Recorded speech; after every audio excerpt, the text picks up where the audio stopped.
नमस्कार। आज हम बात करेंगे उन इम्पॉर्टेंट मिनरल्स के लिए जो हमारे बॉडी के लिए बेहद ज़रूरी है, जैसे कि calcium, iron, magnesium, zinc, potassium और न जाने कितने ऐसे मिनरल्स। तो आइए बात करते हैं हमारे एक्सपर्ट से on which minerals are very important for our body. Hello doctor साहब, आपको पता है जैसे आपने पिछले बार हमें बहुत सारे विटामिन्स के बारे में बताया जो हमारे बॉडी को ज़रूरत पड़ता है। सर, आज हम आपसे पूछना चाहेंगे कि कौन-कौन से मिनरल्स हमारे बॉडी के लिए एसेंशियल है और वो किस रूप में पाए जाते हैं? तो सर, ये हमारा सवाल है आज का। हमारा शरीर आपको 3/4 पानी से बना हुआ है, लेकिन सिर्फ पानी नहीं है, उसमें मिनरल्स भी हैं। मिनरल्स भी शरीर का बहुत ही महत्वपूर्ण पार्ट है, उसके बिना हम जीवन की कल्पना नहीं कर सकते हैं। और समय-समय पर हमारे शरीर की चयापचय के लिए यानी मेटाबॉलिज्म के लिए, एंजाइम्स के लिए, हार्मोन्स के लिए डिफरेंट तरह के मेजर एंड माइनर मेरे पास आवश्यकता पड़ती है शरीर में उन लोगों को खाने के लिए। जैसे सबसे मैं पहले शुरू करूँगा, बहुत कॉमन चीज़ जो हम लोग खाते हैं सोडियम से, क्लोराइड, सोडियम क्लोराइड खाते हैं, तो सोडियम और क्लोराइड दोनों ही हमारे शरीर के लिए आवश्यक है। उसके बाद पोटेशियम की जी, आवश्यकता पड़ती है। जी, उसके बाद calcium, you all know, very important. Phosphorus calcium के साथ-साथ ही चलता है, इसको हमारे बहुत आवश्यकता पड़ती है। Magnesium you know is also a part of the need for the bones जी, and activity of nerve fibres etcetera. तो मैग्नीशियम भी बहुत ज़रूरत है। Sulphur, sulphur too is important for our life and sulphur बहुत ज़रूरत है क्योंकि ये प्रोटीन मॉलिक्यूल्स में पाया जाता है और प्याज में सल्फर बहुत पाया जाता है, आप जानती हैं। हुँ, प्याज में सल्फर पाया जाता है। उसके बाद ट्रेस मिनरल्स और माइक्रो मिनरल्स कहते हैं हम लोग, उसकी आवश्यकता पड़ती है। उसमें हमारा सबसे इम्पोर्टेंट है आयरन। आप बहुत जानती होंगी कि आयरन डेफिशिएंसी एनीमिया बहुत ही कॉमन कॉज है हमारे यहाँ। जिंक, अभी तो आप लोग कोरोना के नाम से जिंक बहुत सीख चुके हैं। Yes zinc sir. भी बहुत आवश्यकता है क्योंकि बहुत सारे एंजाइम्स के ये पार्ट्स होते हैं। Iodine very important, you know, क्या आपके यहाँ जो घेघा बीमारी होती थी, थायराइड बढ़ जाता था, हाइपोथायराइडिज्म हो जाता था हुँ, आयोडीन की डेफिशिएंसी से, वो भी हमारे लिए बहुत ही जरूरी है। हुँ, और आजकल हमें आयोडीन युक्त नमक प्राप्त होते हैं, इसीलिए selenium, selenium is also very trace element, we need it क्योंकि ये एंटीऑक्सीडेंट के रूप में काम में होता है। Copper, you know, hmm, copper two is very important hmm, hmm. or it is needed for the iron metabolism. So copper is also important. Manganese, manganese, it is a part of many enzyme and you need it. Fluoride, ये this is for the bone and teeth. Teeth, So yes. ये fluoride के अवसर पर, लेकिन इसमें ये भी आता है कि कुछ ज्यादा भी आप ले लेते हैं फ्लोराइड, जहाँ जहाँ कहीं के पानियों में बहुत ज्यादा मिलता है तो लोगों को फ्लोरोसिस बीमारी हो जाती है। लेकिन फ्लोराइड एक ऑप्टिमम अमाउंट में लेना बहुत ही आवश्यक है। जी, क्रोमियम, क्योंकि ये बहुत इंपॉर्टेंट है chromium.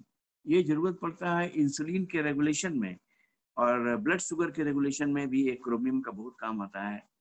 Molybdenum, it is a part of some of the enzymes, so we take this. So I have taken name of all these।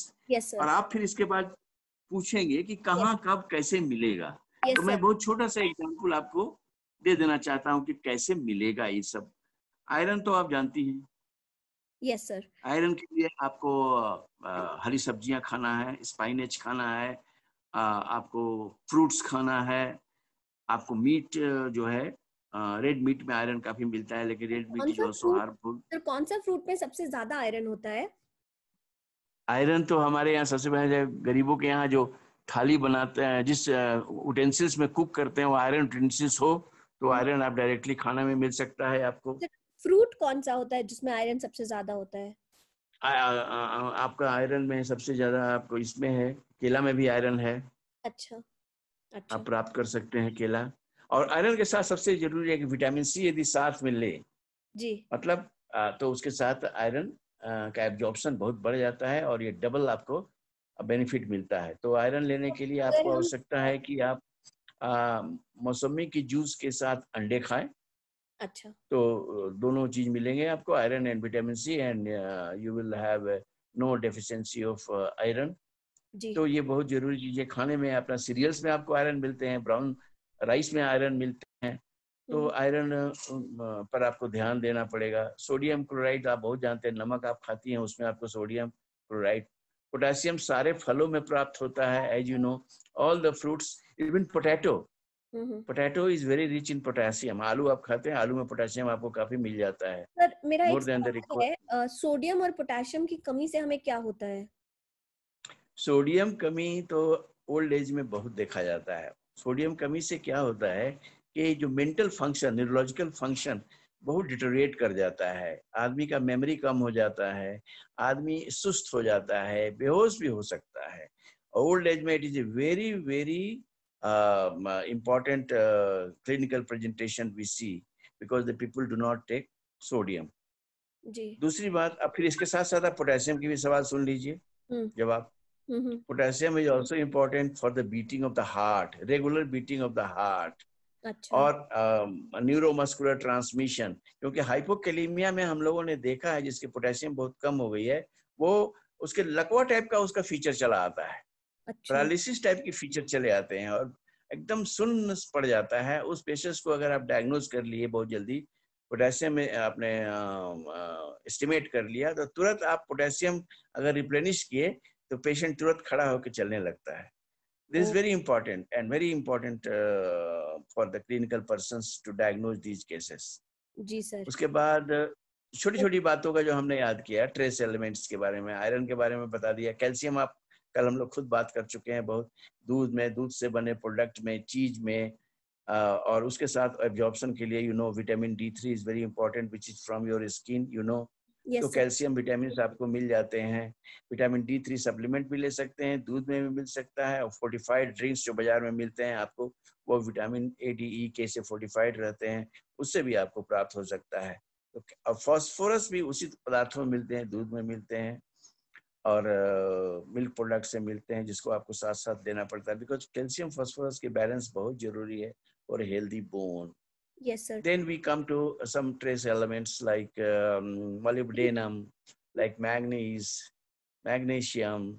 तो आप अगर एक कटोरा पालक के साग, हम्म। पालक की साग जिसको पालक का साग, स्पिनच, जी। जी। या एक कटोरा आप ब्राउन राइस, जी। एक या आधे कटोरी आप ये ले लें आलमंड, हम्म। तो अगर इसका सेवन करें तो ये ट्रेस एलिमेंट्स आपको मिल मिल। जाएंगे, all selenium, molybdenum, all we get in all these things. जी।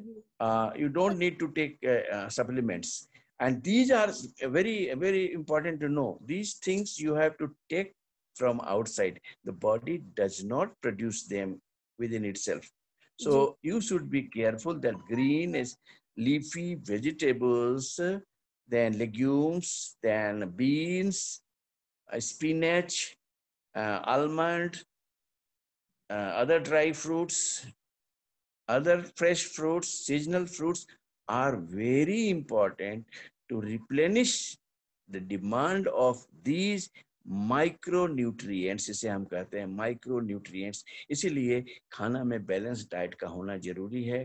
कुछ फल, कुछ ड्राई फ्रूट्स, कुछ हरी सब्जियां बहुत ही आवश्यक हैं, जो आपको इन सारे ट्रेस एलिमेंट से और मिनरल्स को पूरी रिप्लेनिश कर देती हैं और शरीर के रिक्वायरमेंट को पूरा कर देती हैं। सर धन्यवाद। हम आएंगे जिंक पे बाद में, पहले मैं आयरन और कैल्शियम के बारे में एक सवाल है मेरे पास।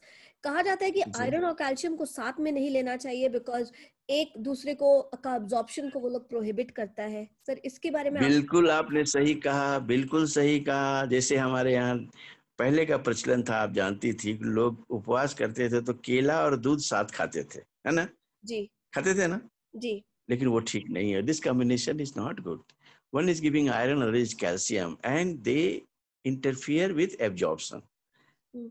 If at all you have to take iron from the kela, you should take vitamin C. I told you. तो आप इसके साथ दूध न लें कृपया, आप इसके साथ मौसमी की जूस लें, जी। या सिर्फ केला खाएं और आप उसके साथ नहीं लें। आपका बिल्कुल सवाल सही है। कुछ इन बातों को हमें ध्यान रखना है कि कौन हमारे एब्जॉर्प्शन को बढ़ाता है, कौन एब्जॉर्प्शन घटाता है।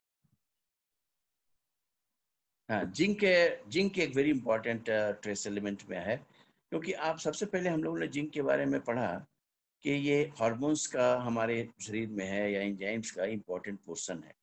डायरिया के बच्चों में देखा गया कि सिर्फ जिंक देने से ही इनकी डायरिया इंप्रूव कर गई। तो जिंक पाया गया कि नहीं, जिंक का बड़ी इंपॉर्टेंट रोल है इसमें, बॉडी के मेटाबॉलिज्म में। लेकिन अब कोरोना में हमने देखा, क्योंकि इसका जो पैथोफिजियोलॉजी हमने वायरस का पढ़ा, उसमें देखा कि क्या होता है कि जब आप दवाएं देते हैं हाइड्रोक्सीक्लोरोक्विन, तो वो जिंक को इंटर करवाता है सेल के अंदर, and that is lethal to the virus. तो जिंक जब आपके शरीर में अवेलेबल होगा तभी तो सेल के अंदर इंटर करके और वायरस को मारेगा। तो इससे जिंक इज ऑल्सो इम्पोर्टेंट। अब कहाँ मिलता है जिंक? ट्रेस एलिमेंट से। मैंने कहा कि आप आधा कप बादाम, आलमंड, 1 कप पालक का साग, और अथवा 1 कप शुगर, सॉरी 1 कप आप ब्राउन राइस। ब्राउन राइस लें, तो ये सारे आपके रिक्वायरमेंट पूरे हो जाएंगे। जी सर, बाहर से भी टैबलेट्स आते हैं sir, zinc tablets, calcium tablets, हाँ, आयरन टैबलेट्स। बाहर तो आपके सब चीज के टैबलेट आते हैं, मल्टीविटामिन टैबलेट आते हैं। मैं अभी नेचुरल सोर्स के बारे में बात कर रहा था। अगर आप बैलेंस डाइट लेंगे तो बाहर से कुछ लेने की आपकी आवश्यकता नहीं पड़ेगी। लेकिन इन चीजों के लिए आपको डाइट में कुछ चीजों पर ध्यान रखना होगा। Fresh vegetables, fresh fruits, green vegetables and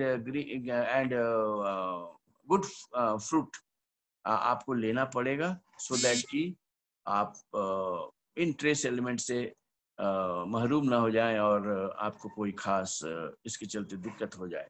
सारे मेटाबॉलिज्म ठीक होंगे, आप